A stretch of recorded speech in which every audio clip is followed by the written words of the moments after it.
반갑습니다. 안녕하세요. 제가 이런 마이크가 어색해가지고요. 어떻게 해야 될지를. 우리 양옆으로 앞뒤좌우로 한번 인사할까요? 반갑습니다. 축복합니다.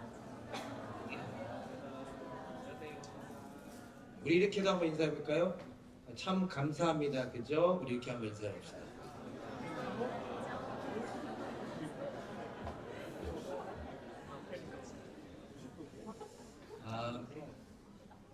여러분 오늘 오실 때 불편하지 않으셨나요? 하나님 참 좋은 곳으로 예배하시고 인도해 주셨는데 우리 하나님께 한번 영광의 박수 올려드립시다.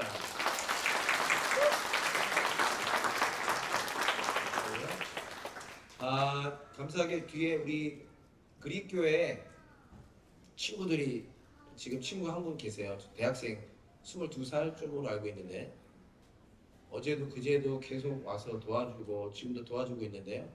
한국말은 아마 못 알아들을 것 같고요. 우리 그 친구 이름 내가 기억이 안 나요 갑자기. 앤드류? 우리 앤드류에게 한번 대표로 한번 감사합시다. 땡큐 앤드류. 이용하셔야죠. 여러분 모두 환영하고요. 혹시 오늘 제가 이제 목소리가 늘 일어난가 봐요. 늘 이제 목소리 안 좋은 거 이렇게 죄송하다는 것도 참 죄송한데 좀 살짝 기침이 나오려고 해서 좀 제가 중간중간 멈추는 거 이해해 주시고요.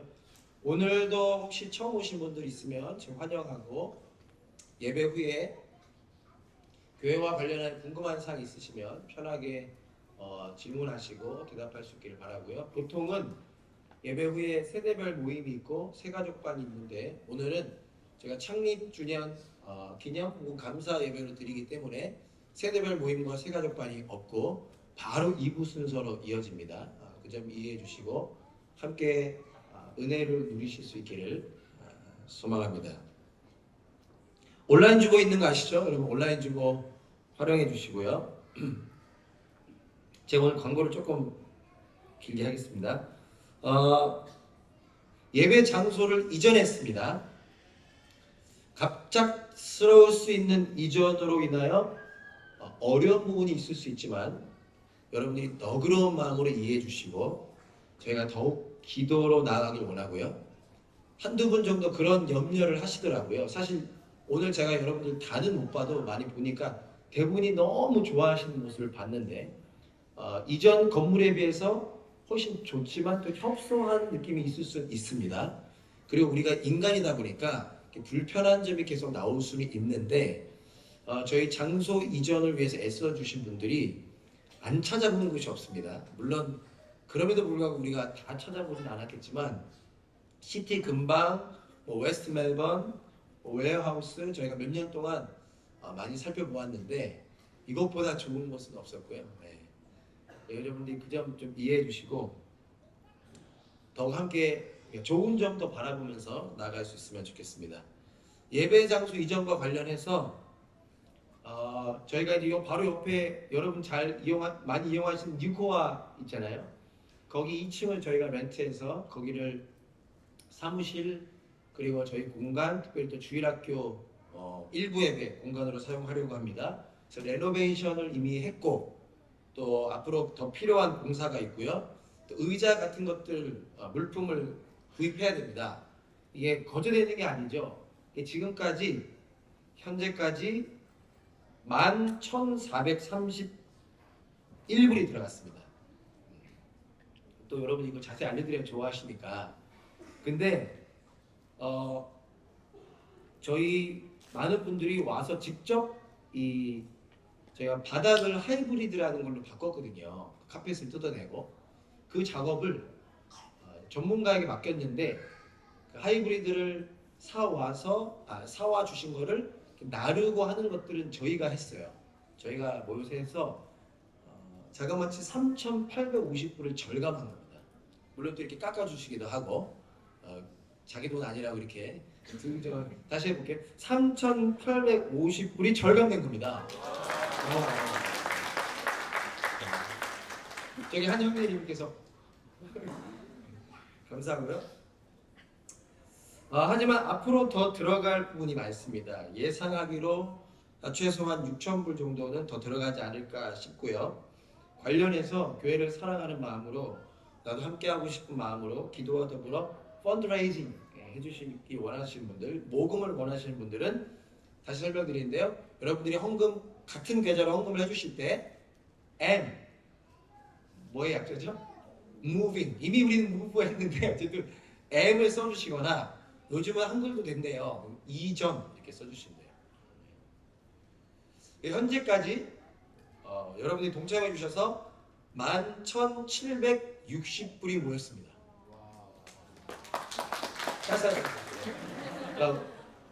괜찮아요. 속으로만 원래 놀라는 경향이 있어요. 예, 저도 그런데 요럴 때는 좀 협조해 주시는 것도 좋습니다. 그래서 다시 해볼게요. 현재까지 11,760불이 모였습니다.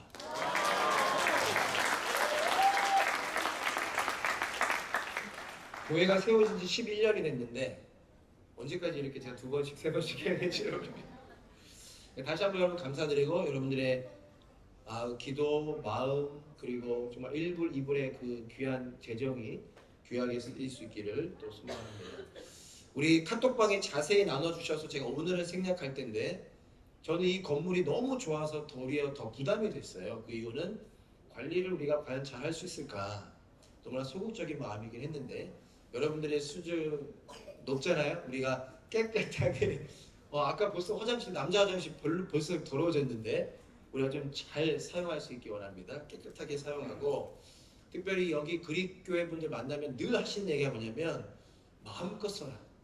그러면서 꼭 하시는 말이 Glory of God 하나님의 영광을 위해서라면 우리 전혀 상관없다. 마음껏 써라. 그러시는데 너무 감사하고 도전이 됐습니다. 우리가 하나님의 영광을 위하여 잘 사용할 수 있기를 원합니다. 청년 캠프 있습니다. 이스라엘 비전 트립 있고요. 여러분이 주보를 활용하시고 또 자세하게 문의해 주시면 좋겠습니다. 새로운 광고인데요. 저희가 조금 급한 감이 있지만 여러분 좀 너그럽게 이해해 주시고 다다음 주 월요일 6월 5일부터 6월 10일까지 월요일부터 토요일까지 특별 기도하는 시간을 좀 갖고자 합니다. 저희는 특별 기도회라는 이름으로 기도해 본 적은 좀 없었던 것 같은데 그 어느 때보다 기도해야 될 때다. 그래서 특별 기도회를 좀 하고자 합니다. 내일 말고 그 다음 주 월요일부터 토요일까지고요. 시간은 7시.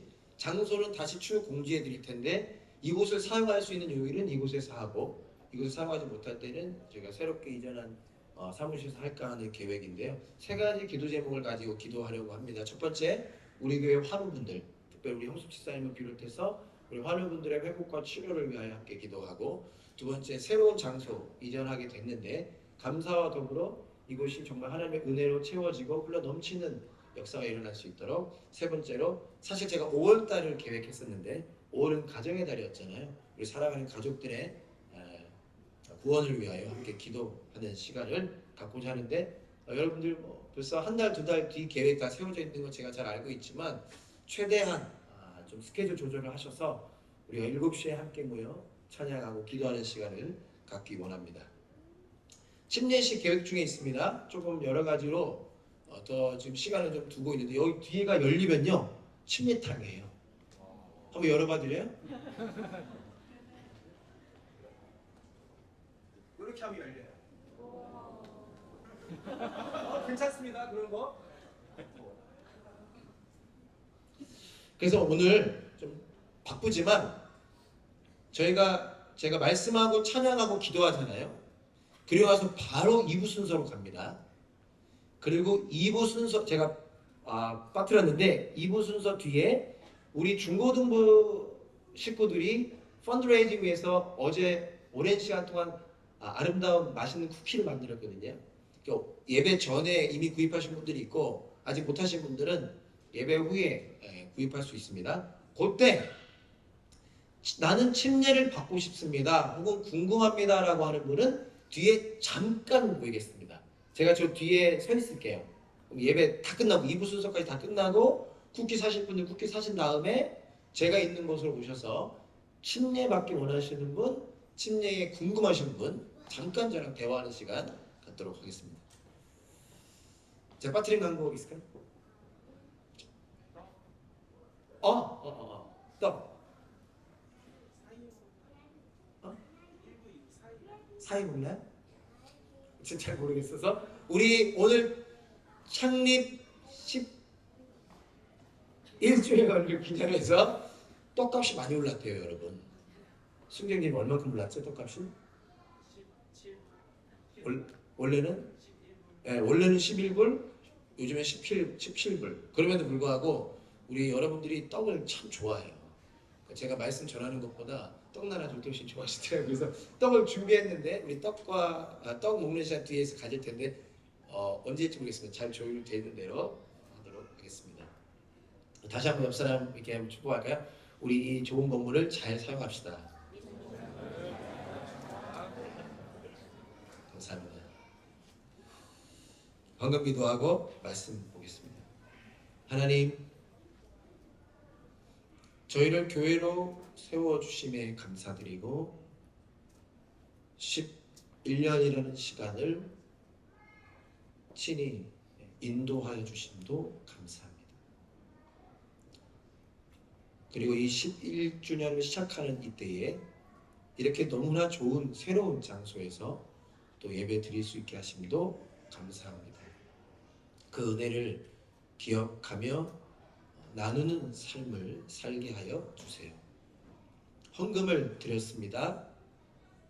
헌금의 의미가 예수님이 나의 주인이십니다.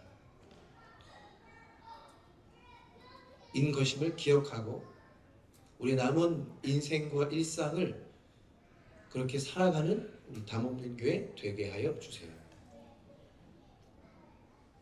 예수님의 이름으로 기도합니다. 아멘. 오늘 말씀은 사도행전 11장 19절부터 26절까지입니다. 근성이님 소리 괜찮죠? 저도 모르게 계속 얼굴이 이렇게 앞으로 가는데 사도행전 11장 19절부터 26절까지 이게 길지 않죠? 우리가 한 절씩 교독하겠습니다. 사도행전 11장 19절부터 26절까지 새로운 시작이라는 제목으로 말씀 보려고 합니다. 제목 한번 읽어볼까요? 새로운 시작. 말 그대로 새로운 시작하자입니다. 새로운 시작하자. 한 절씩 교독하겠습니다. 제가 한 절, 여러분이 한 절 읽겠습니다.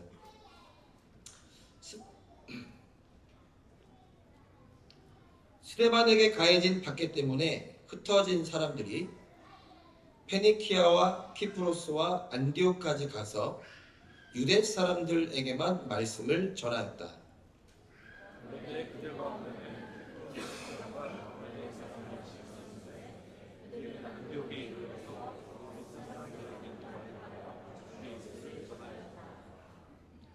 주님의 손이 그들과 함께 하시니 수많은 사람이 믿고 주님께 돌아왔다.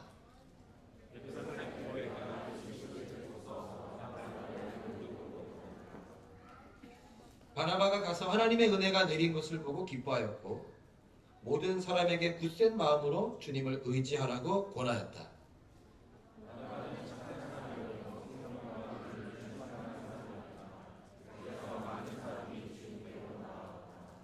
바나바는 사울을 찾으려고 다소로 가서 그를 만나 죄송합니다. 여러분 시작.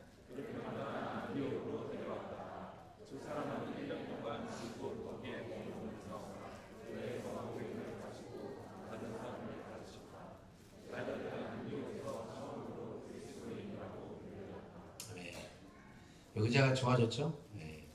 전 인간인지라 여러분 너무 편하게 주무실 수 있겠다 정도지만은 한 형제님이 요즘 목사님 목소리가 좀 듣기 힘들긴 하네요 그러더라고요. 오늘 함께 말씀 나누고 그 은혜를 새로운 은혜를 살아가는 시작되기 소망합니다. 제가 한번 기도하고 같이 말씀 보겠습니다. 하나님, 이 시간 하나님 말씀을 나눕니다. 하나님을 의지하며 또 사랑하는 마음으로 말씀 전할 때 우리 모두가 이 말씀을 바르게 깨닫고 말씀 붙잡고 살아가는 시작 되게 하여 주세요. 예수님 이름으로 기도합니다. 아멘. 여러분은 그런 경험 없으십니까? 저는 이제 나이에 따라 상황에 따라 다를 수 있겠지만요. 저는 이제 쭉 목사의 아들로 태어나서 자라서 그런지 몰라도 이렇게 호주에 살다가 한국을 가니까 제가 한국 최근에 갔다 왔잖아요. 새롭게 그리고 반가웠던 게 여러 가지가 있는데 그 중에 하나가 뭐였냐면 뭐였을까요? 되게 반가웠던 중에 하나가 바로 십자가였습니다. 호주와 비교하면 눈에 띄고 훨씬 많은 그 십자가, 특히 비행기에서 내릴 때, 기차를 타고 지나갈 때, 특별히 밤에는 그 빨간 십자가들이 참 많잖아요.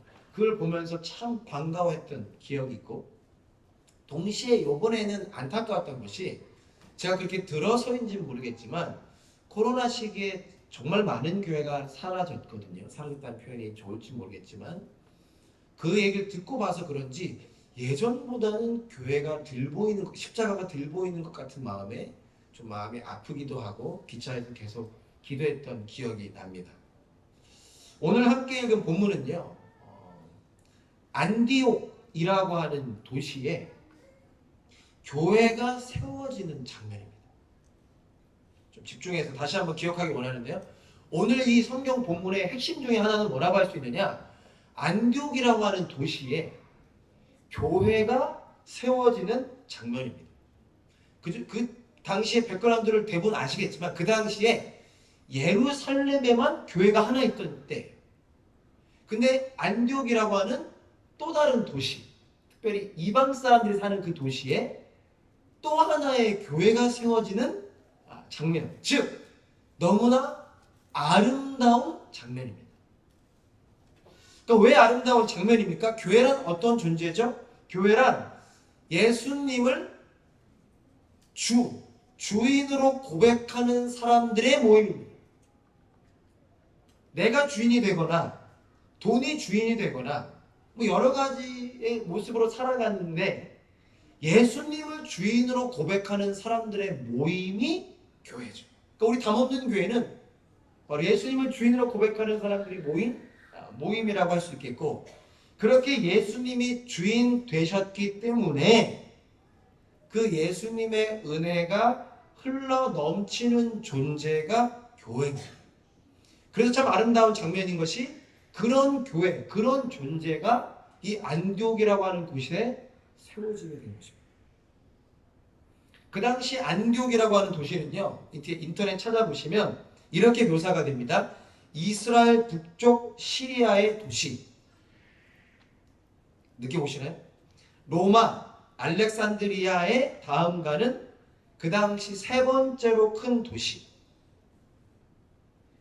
로마가 닫힐 때잖아요. 무역이 활발하고 그리스 문화가 교류되는 중심지가 바로 안디옥입니다. 피부로 별로 안 와닿죠. 학창 시절에 뭐 사회 공부 열심히 한 사람들 제외하고는 피부로 안 와닿죠. 이게 한마디로 다르게 표현하면 뭐냐? 그 당시 가장 세속적인 곳이었다.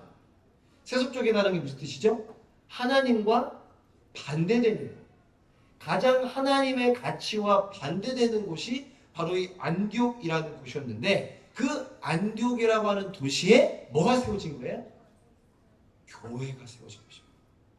생명의 통로이고 축복의 통로이고 은혜의 통로이고 사랑과 섬김의 통로인 교회가 어떻게 보면 다 지옥을 향하여 가는 사람들이 모여있는 그 땅에 세워졌다라는 것입니다.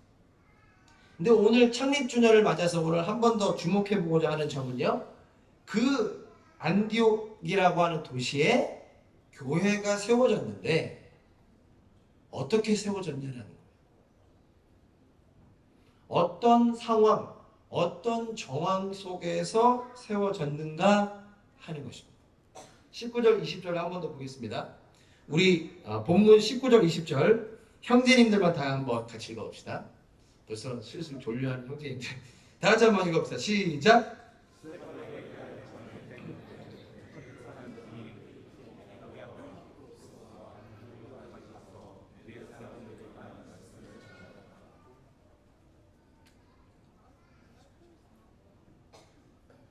(20절) 다 같이 시작.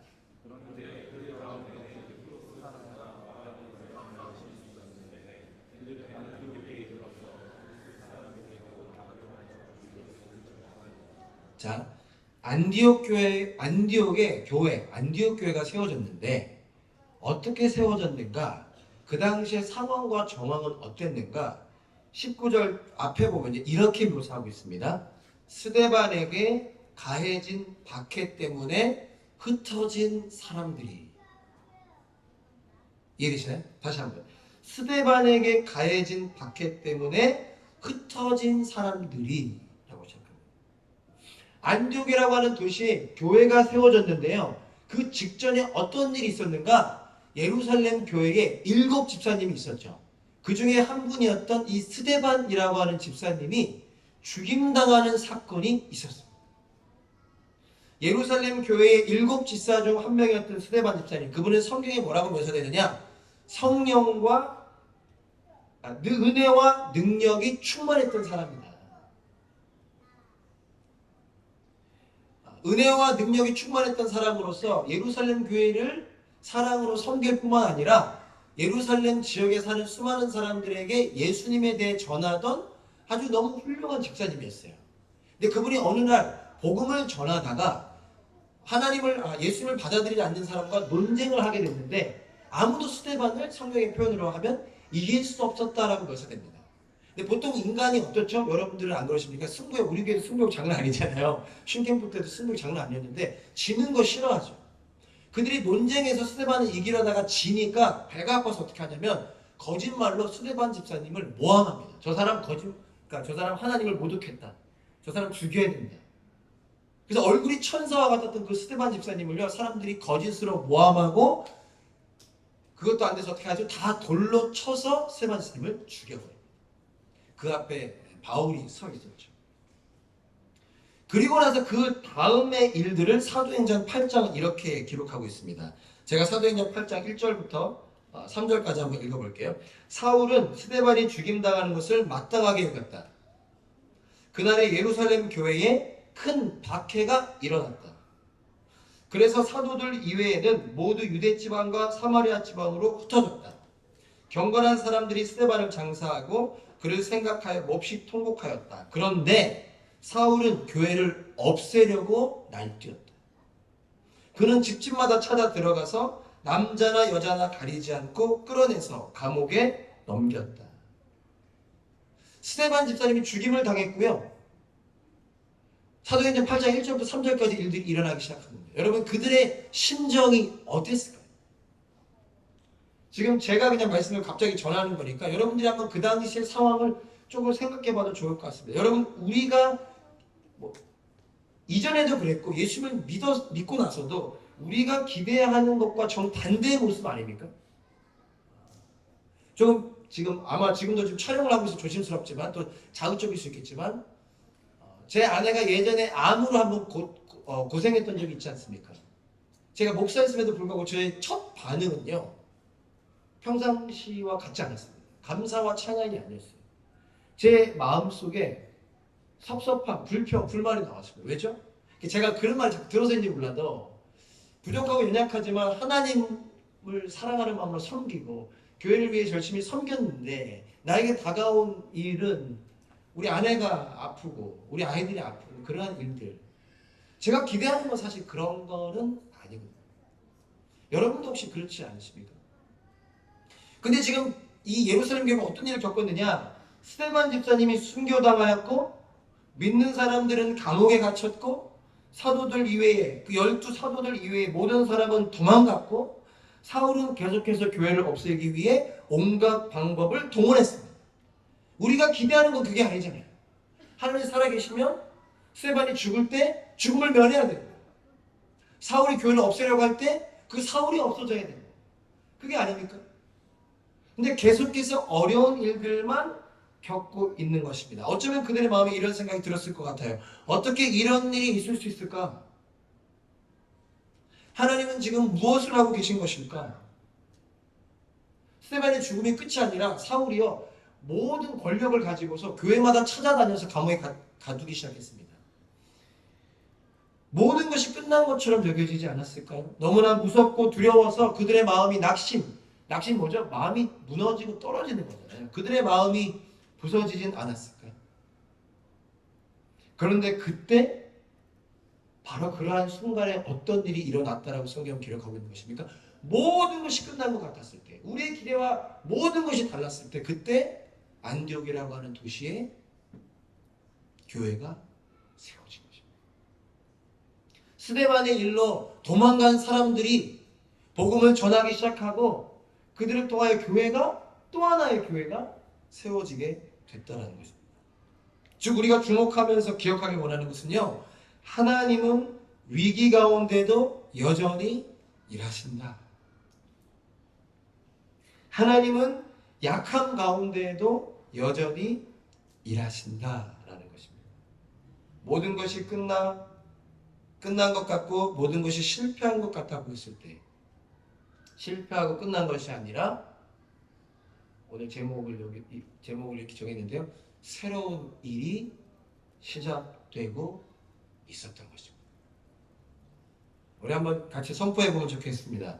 하나님은 신실하시다.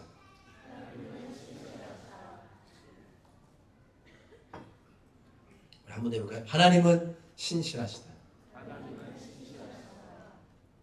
교회 예배 장소를 갑자기 이전하게 되었습니다. 너무나 갑자기 일어난 일이라 여러분들 뭐 생각할 시간도 없었죠. 그리고 바로 이렇게 좋은 곳으로 오게 되는 바람에 예배 장소를 저희가 본래 사용하던 그 건물에 더 많은 돈을 지불해야 되는 일로 인하여 저희는 갑자기 옮겨야 됐습니다. 어떻게 보면 사실 위기였습니다. 그리고 이전을 한 이 순간부터 어쩌면 그러지 않겠지만요, 계속된 어려움은 있을 수도 있습니다. 그런데 여러분, 하나님은 그 가운데 여전히 일하시는 분이십니다. 아멘. 하나님은 여전히 일하십니다.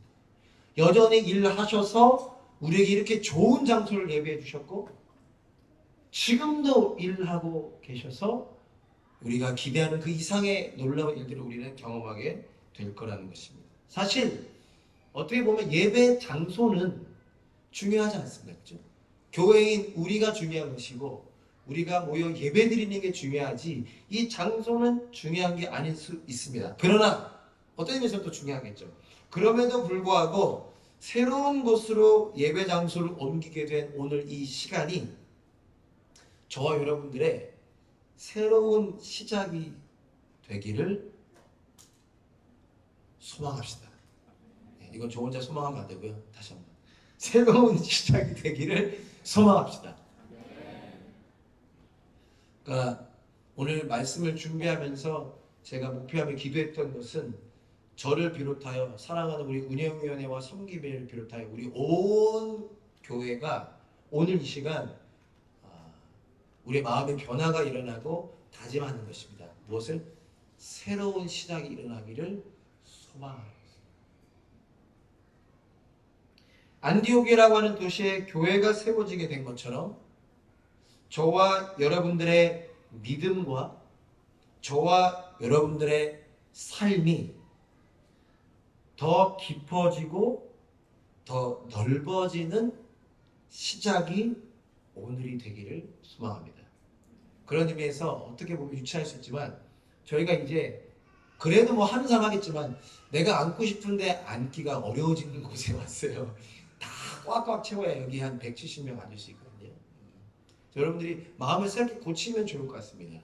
목사님 저는 제일 뒤에 앉아야 은혜가 됩니다. 그러나 하나님은 그보다 더 크십니다. 그분은 그럴지 몰라도 그거 존중하고요. 그러나 하나님은 세우시니까 장소도 좀 이렇게 나이가 앉는 위치도 좀 바꿔보고 그러한 마음으로 우리가 새로운 일들을 소망하면 좋겠습니다. 에레미야가 이런 말씀이 있습니다.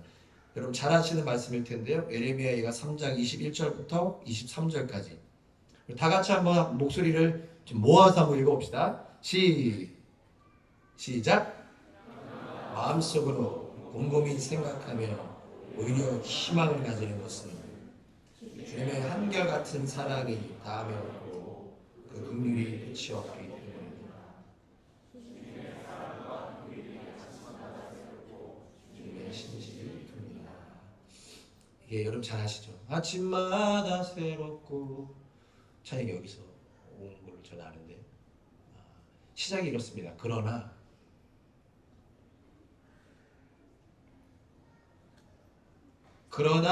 마음속으로 곰곰이 생각하며 오히려 희망을 가지는 것은 시간 되시면 근데 보통 시간이 안 되더라고요.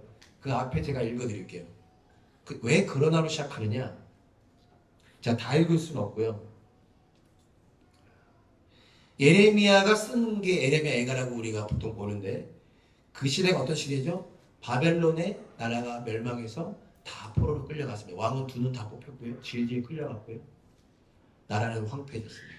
그것을 본 예레미야가 특별히 자기는 또 어떤 고통을 겪었죠? 우리 바벨론에게 침략당하고 질 건데 그냥 끌려가자. 하나님이 끌려가기를 원하신다. 끌려가면 70년 만에 돌아올 것이다. 사람들이 매국노라고 예레미야를 욕하고 비난했습니다. 근데 그가 뭐라고 고백하냐? 지금 본인의 삶을요. 내 백성이 모두 나를 조롱하고 온종일 나를 놀려댄다. 돌로 내 이를 바수시고 나의 얼굴을 땅에 비비신다. 내게서 평안을 빼앗으시니 나는 행복을 잊고 말았다. 나에게서 나오는 것은 탄식뿐이다. 이제 내게서는 찬란함도 사라지고 주님께 두었던 마지막 희망마저 사라졌다. 내가 겪은 이 고통, 쓴 숲과 쓸개집 같은 그 고난을 잊지 못한다. 잠시도 잊을 수 없으므로 울적한 마음을 가눌 길이 없다. 이게 지금 에레미야의 심정이에요. 너무나 고통스럽고 너무나 슬프고 아픈 그 심정. 그럼 거기서 끝나지 않고 예레미야는 뭐라고 얘기하냐? 그러나 내가 오히려 희망을 가질 수 있는 것은 모든 것이 무너진 것 같고 모든 것이 이제는 가망이 없는 것 같지만 그러나 내가 희망을 가지는 것은 뭐라고 얘기하죠? 주님의 한결같은 사랑은 다함이 없고 그 긍휼은 끝이 없기 때문이다. 하나님의 사랑이요 한결같고 하나님의 사랑이 끝이 없고 끝이 없을 뿐만 아니라 아침마다 새롭다. 제가 우리 사랑하는 우리 환우분들을 놓고 기도할 때 늘 이렇게 기도합니다. 그러나 내가 하나님의 희망을 가지는 것은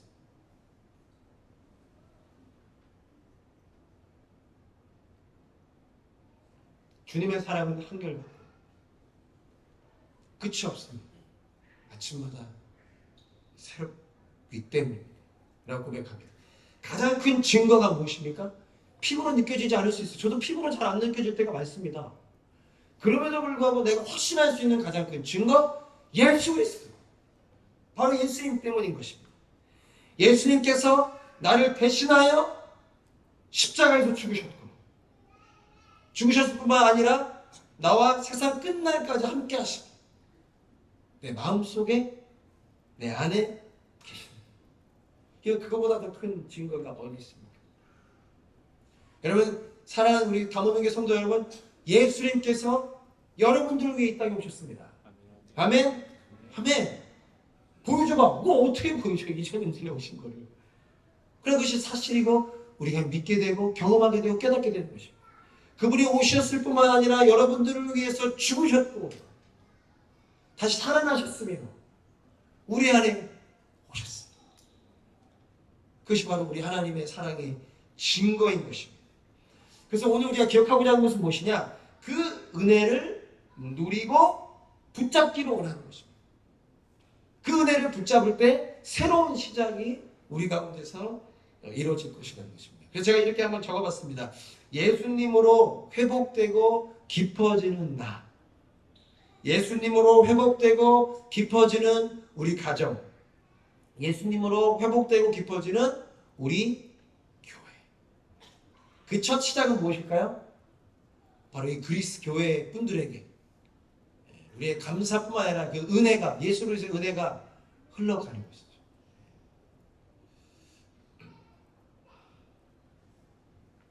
박해로 인하여 도망쳤다는 것은 사실 어떻게 보면 참 연약한 모습. 제가 좀 철이 없을 때 이 사도행전 8장을 읽을 때 마음이 좋지만 않았습니다. 나 도망갔대요. 사도들 빼고는. 그 사도들만 남겨놓고. 어떻게 보면 참 연약하지만 그럼에도 불구하고 놀라운 것은요. 박해로 인해 도망친 사람들이 그들이 도망친 그곳에서 예수님을 전했다는 것입니다. 사실 이것이 오늘 고민 많이 했는데 우리에게 너무 당연하고 익숙한 말씀이지만 붙잡기 원하는데요. 20절, 21절을 제가 한 번 더 읽어보겠습니다.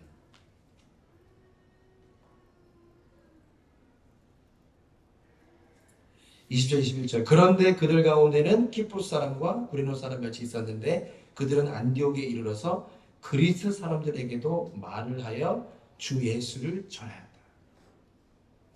주님의 손이 그들과 함께 하시니 수많은 사람이 믿고 주님께로 돌아왔다. 예수님을 믿는 사람들이 예수님을 전했습니다. 그리고 21절에 보면 주님의 손이 그들과 함께 했다. 주님이라고 해도 되는데 왜 손이라는 표현을 썼을까요? 여러 가지 의미가 있는데 그 중에 하나는요, 친밀한 사역을 의미하는 것입니다. 그러니까 예수님이 함께 하셨다 정도가 아니라 예수님의 손이 함께 하셨다. 즉 예수님께서 친히 예수님을 믿게 하셨다는 뜻입니다. 이게 무슨 말이냐?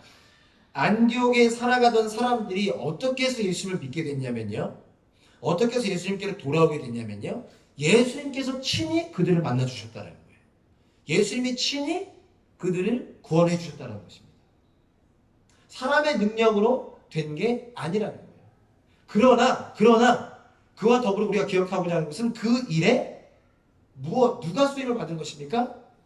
그 도망갔던 사람들이 예수님을 전했다는 거예요. 그러니까 예수님이 친히 구원하시지만 누군가가 예수님을 믿게 되는 일은 예수님이 친히 하시는 것이지만 아이러니하게도 예수님을 무엇을 사용하시느냐? 누군가 예수님을 전할 때 그 전함을 통하여 예수님을 믿게 하신다는 것입니다. 성경을 가만히 보면 누가 예수님을 전했는지 그 이름을 기록하고 있지는 않습니다. 밝히고 있지는 않아요. 사도행전을 누가가 기록했는데 누가가 그들의 이름을 몰랐던 건지 아니면 알았지만 밝히지 않은 건지 우리는 알 수 없습니다.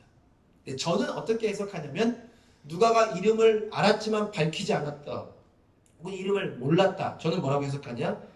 평범한 사람들이었다. 예수님을 그리스 사람들에게 전했던 그들이, 감사하게 우리 지금 그리스 처치에서 교회 드리고 있는데 평범한 사람들이었다는 것입니다. 그런데 그들이 또 비록 도망치기도 했지만 그곳에서 예수님을 전했을 때 놀라운 일이 일어난 것입니다. 사랑하는 여러분, 새로운 시작이 우리 가운데 일어나길 원하고요, 저와 여러분들의 삶이 깊어지고 넓어지기 원합니다. 그 가운데 하나가 무엇이냐? 제가 부족한지라 계속 강조하는데요, 우리에게 너무나 익숙한 만큼 우리의 삶에서 어쩌면 이런저런 이유로 이루어지지 않고 있는 것일 텐데요, 우리의 일상 가운데 예수님을 전하는 시작이 다시 오늘이 되기를 원합니다. 예수님을 전하기 원합니다. 우리 입술로 예수님 전하기 원하고요, 아직 용기가 나지 않거나 여러 가지 이유가 있다면 다른 방법으로 예수님을 또 전하기 원합니다. 그러나 꼭 결국엔 예수님을 입술로 전하기 원하는데요, 그래서 예수님을 전하자 어려운 분들을 위해서는 이렇게도 써봤습니다. 제가 적는 건 다 거기서 거기잖아요. 우리 리더들이 좀 해야 될 것 같은데, 예수님을 전한다라는 거 다르게도 적어봤습니다. 여러분들이 받은 은혜를 전해주세요. 여러분들이 소유한 기쁨을 전해주세요. 여러분들이 지금 가지고 계신 감사를 전해주세요. 여러분이 갖고 계신 능력, 그 힘, 그 에너지를 전해주세요. 용서하고 들어주십시오. 여러분, 월요일부터 지난 토요일, 오늘, 어제까지 토요일까지 여러분 어떻게 사셨습니까? 이거 정죄함 아닌 거 아시죠? 수많은 사람들을 만났고 수많은 사람들과 교제했지만 그냥 거기서 끝나는 삶인 확률이 너무나 많지 않나요? 머릿속에서만 맴돌거나 마음의 부담으로만 갖고 있거나, 어쩌면 이제는 그것조차도 그냥 너무나 자연스러워진 삶을 우리가 혹시 살진 않으셨나요? 다시 오늘 시작하기 원합니다.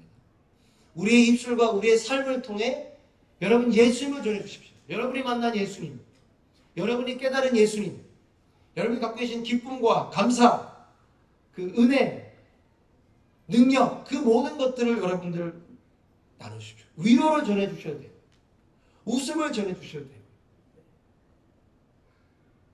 저기 보니까 여러분 저게 뭔지 혹시 아시는 아까 저한테 알려준 사람 빼고 저기 지금 그리스 말로 쓰여져 있습니다. 저게 16장 31절이에요. 뭐 16장 31절인지 아세요 혹시? 별로 궁금하지도 않으세요? 우리 목회팀만 오자마자 저거 찍더라고요. 저도 저거 들어오자마자 찍었는데 아까 준호 선생도 들어오자마자 찍더라고요. 네. 그리고 우리 저보다 더 인생 선배 같은 우리 경준이도 저걸 이미 알아냈더라고요. 경준이가 뭔 얘기하면 아유 그런데 나보다 인생 선배 같아요.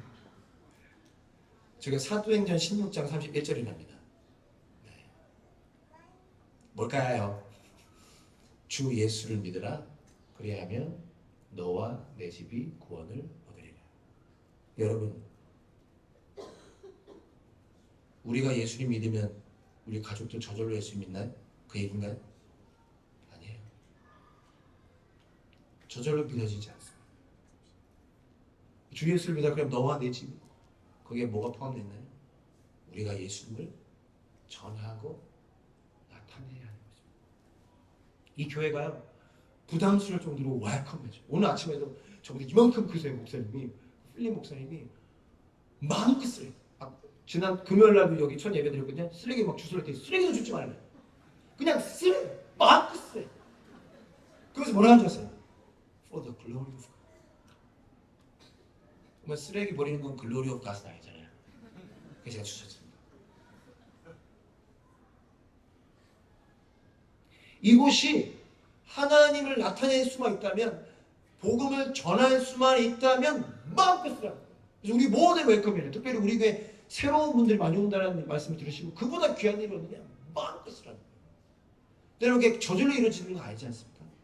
이곳에서 우리가 예수님을 전하고 나타내야 하는 것입니다.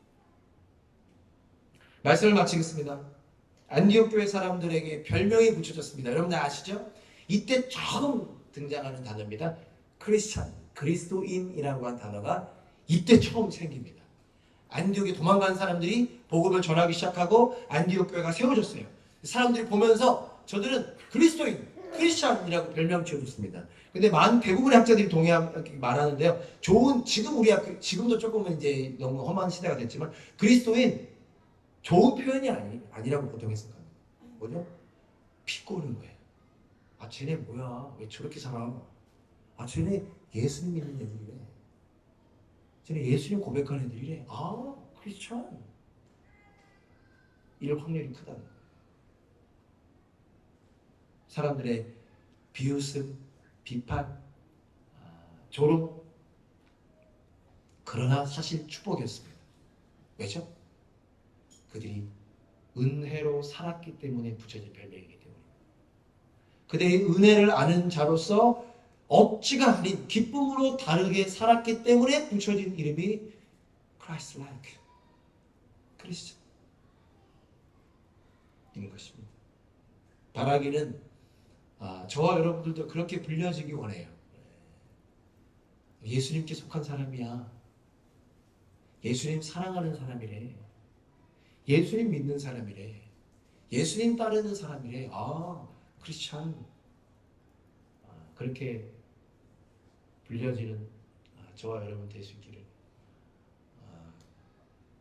간절히 소망합니다. 네. 우리 옆 사람 바라보면서 와우, 당신이 크리스찬이군요.